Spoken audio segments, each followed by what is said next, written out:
नमस्कार दोस्तों, इस क्लास में आप सभी का हार्दिक स्वागत है। इस वीडियो में हम कक्षा 7 सामाजिक विज्ञान हमारे अतीत भाग 2 का अध्याय 3 पढ़ने जा रहे हैं।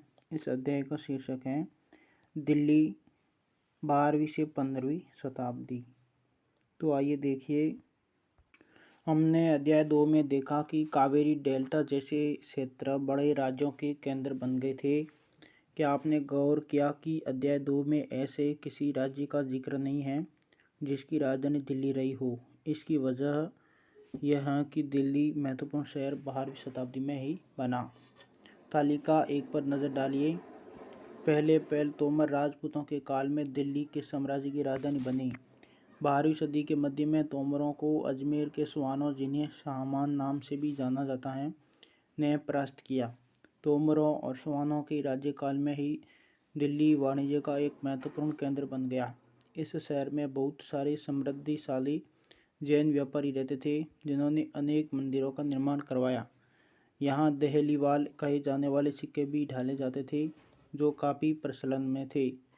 13वीं सदी के आरंभ में दिल्ली सल्तनत की स्थापना हुई और इसके साथ दिल्ली एक ऐसी राजधानी में बदल गई जिसका नियंत्रण उस उपमहाद्वीप के बहुत बड़े क्षेत्र पर फैला था। तालिका 1 पर फिर से नज़र डालिए और उन 5 वंशों की पहचान कीजिए जिनसे मिलकर दिल्ली की सल्तनत बनी। जिस इलाके को हम आज दिल्ली के नाम से जानते हैं, वहाँ इन सुल्तानों ने अनेक नगर बसाए। मानचित्र 1 को देखकर दिल्ली एक कोहना, सीरी और जहाँपना को पहचानिए। आगे हम पढ़ रहे हैं दिल्ली के शासक। सबसे पहले राजपूत वंश तोमर। ये तोमर ने आरंभिक 12वीं शताब्दी से 1165 तक किया। अनंगपाल 1130 से 1145, चौहान 1165 से 1192, पृथ्वीराज चौहान 1175 से 1192 में आया था। अगला है प्रारंभिक तुर्की शासक 1206 से 1290। इसमें कुतुबुद्दीन ऐबक था 1206 से 1210, शमसुद्दीन इल्तुतमिश 1210 से 1237, रजिया का शासनकाल था 1237 से 1240, गयासुद्दीन बलबन 1266 से 1287, खलजी वंश 1290 से 1230, जलालुद्दीन खलजी 1290 से 1296, अलाउद्दीन खिलजी था 1296 से 1316, तुगलक वंश 1320 से 1414। इसमें गयासुद्दीन तुगलक का शासन था 1320 से 1324, मोहम्मद तुगलक था 1324 से 1351, फिरोज शाह तुगलक 1351 से 1388। नेक्स्ट है सैयद वंश 1414 से 1451, जिसमें खिजर खान का था 1414 से 1421 और लोधी वंश का था 1451 से 1526 और जिसमें बहलो लोधी का शासनकाल था 1451 से 1489।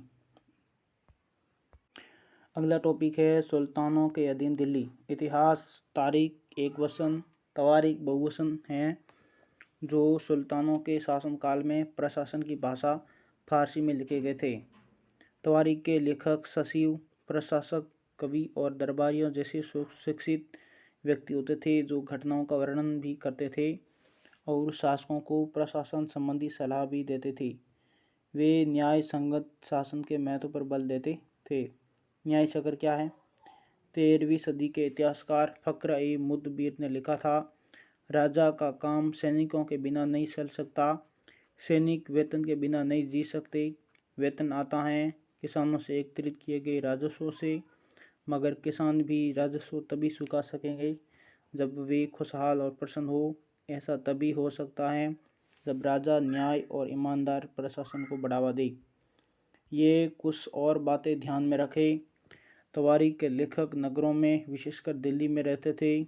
गाँव में शायद ही कभी रहते हो। वे अक्सर अपने इतिहास सुल्तानों के लिए उनसे ढेर सारे इनाम इकराम पाने की आशा में लिखा करते थे।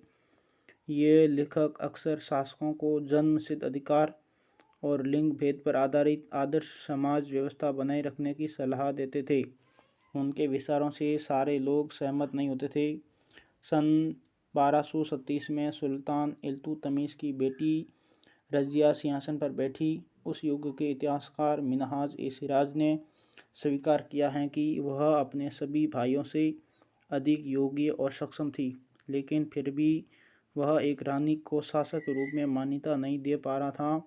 दरबारी जन भी उसके स्वतंत्र रूप से शासन करने की कोशिशों से प्रसन्न नहीं थे। सन 1240 में उसे सिंहासन से हटा दिया गया।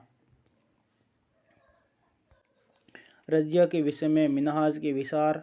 अन्य महत्वपूर्ण भारतीय शासकों ने क्या किया? मिन्हाज सिराज का सोचना था कि ईश्वर ने जो आदर्श समाज व्यवस्था बनाई है उसके अनुसार स्त्रियों को पुरुषों के अधीन होना चाहिए, और रानी का शासन इस व्यवस्था के विरुद्ध जाता था। इसलिए वह पूछता है, खुदा की रचना के खाते में उसका ब्यौरा क्योंकि मर्दों की सूची में नहीं आता, इसलिए इतनी शानदार खूबियों से भी उसे आखिर हासिल क्या हुआ? रजिया ने अपने अभिलेखों और सिक्कों पर अंकित करवाया कि वह सुल्तान इल्तुतमिश की बेटी थी। आधुनिक आंध्र प्रदेश के वारंगल क्षेत्र में किसी समय काकतीय वंश का राज्य था। उस वंश की रानी रुद्रमा देवी 1262 से 1289 के व्यवहार से रजिया का व्यवहार बिल्कुल विपरीत था। रुद्रमा देवी ने अपने अभिलेखों में अपना नाम पुरुषों जैसा लिखवाकर अपने पुरुष होने का भ्रम पैदा किया था।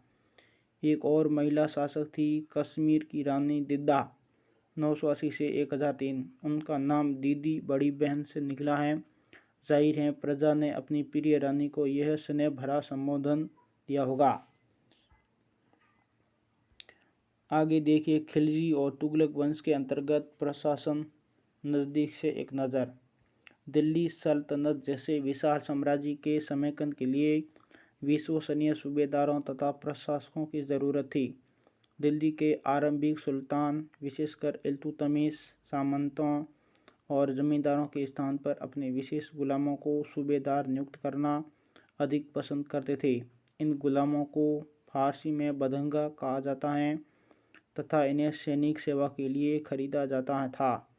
उन्हें राज्य के कुछ बहुत ही महत्वपूर्ण राजनीतिक पदों पर काम करने के लिए बड़ी सावधानी से प्रशिक्षित किया जाता था। वे चूँकि पूरी तरह अपने मालिक पर निर्भर होते थे, इसलिए सुल्तान भी विश्वास करके उन पर निर्भर हो सकते थे। बेटों से बढ़कर गुलाम। सुल्तानों को सलाह दी जाती थी, जिस गुलाम को हमने पाला पोसा और आगे बढ़ाया है उसकी हमें देखभाल करनी चाहिए, क्योंकि तकदीर अच्छी हो तभी पूरी ज़िंदगी में कभी कभी ही योग्य और अनुभवी गुलाम मिलता है। बुद्धिमानों का कहना है कि योग्य और अनुभवी गुलाम बेटे से भी बढ़कर होता है। खिलजी तथा तुगलक शासक बदंगा का इस्तेमाल करते रहे और साथ ही अपने पर आश्रित निम्न वर्ग के लोगों को भी ऊंचे राजनीतिक पदों पर बैठाते रहे। ऐसे लोगों को सेनापति और सूबेदार जैसे पद दिए जाते थे, लेकिन इससे राजनीतिक अस्थिरता भी पैदा होने लगी। गुलाम और आश्रित अपने मालिकों और संरक्षकों के प्रति तो वफादार रहते थे, मगर उनके उत्तराधिकारियों के प्रति नहीं। सुल्तानों के अपने नौकर होते थे। फलस्वरूप किसी नए शासक के सिंहासन पर बैठते ही प्राय नए और पुराने सरदारों के बीच टकराहट शुरू हो जाती थी। सुल्तानों द्वारा निचले तबके के लोगों को संरक्षण दिए जाने के कारण उस वर्ग के कई लोगों को गहरा धक्का भी लगता था, और फारसी तवारीख के लेखकों ने निचले खानदान के लोगों को ऊंचे पदों पर बैठाने के लिए दिल्ली के सुल्तानों की आलोचना भी की। सुल्तान मुहम्मद तुगलक के अधिकारीजन। सुल्तान मुहम्मद तुगलक ने अजीज खुमार नामक कलाल, शराब बनाने और बेचने वाला, फिरोज हजाम नामक नाई, मनका तबास नामक बावर्ची और लड्डा तथा पीरा नामक मालियों को ऊंचे प्रशासनिक पदों पर बैठाया था। 14वीं शताब्दी के मध्य के इतिहासकार जियाउद्दीन बनी ने इन नियुक्तियों का उल्लेख सुल्तान के राजनीतिक विवेक के नाश और शासन करने की अक्षमता के उदाहरणों के रूप में किया है। पहले वाले सुल्तानों की ही तरह खिलजी और तुगलक शासकों ने भी सेना नायकों को भिन्न भिन्न आकार के इलाकों के सूबेदार के रूप में नियुक्त किया। ये इलाके इक्ता कहलाते थे और इन्हें संभालने वाले अधिकारी इक्तदार या मुफ्ती कहे जाते थे। मुक्ति का फर्ज था सैनिक अभियानों का नेतृत्व करना और अपने हितों में कानून और व्यवस्था बनाए रखना। अपनी सैनिक सेवाओं के बदले वेतन के रूप में मुक्ति अपने इलाकों से राजस्व की वसूली किया करते थे। राजस्व के रूप में मिली रकम से ही वे अपनी सैनिकों को भी तनख्वाह देते थे। मुक्ति लोगों पर काबू रखने का सबसे प्रभावी तरीका यह था कि उनका पद वंश परंपरा से न चले और उन्हें कोई भी इक्ता थोड़े थोड़े समय के लिए ही मिले, जिसके बाद उनका स्थानांतरण कर दिया जाए। सुल्तान अलाउद्दीन खिलजी और मोहम्मद तुगलक के शासनकाल में नौकरी के इन कठोर नियमों का बड़ी सख्ती से पालन होता था। मुक्ति लोगों द्वारा एकत्रित किए गए राजस्व की रकम का हिसाब लेने के लिए राज्य द्वारा लेखा अधिकारी नियुक्त किए जाते थे। इस बात का ध्यान रखा जाता था कि मुक्ति राज्य द्वारा निर्धारित कर ही वसूले और तय संख्या के अनुसार सैनिक रखे।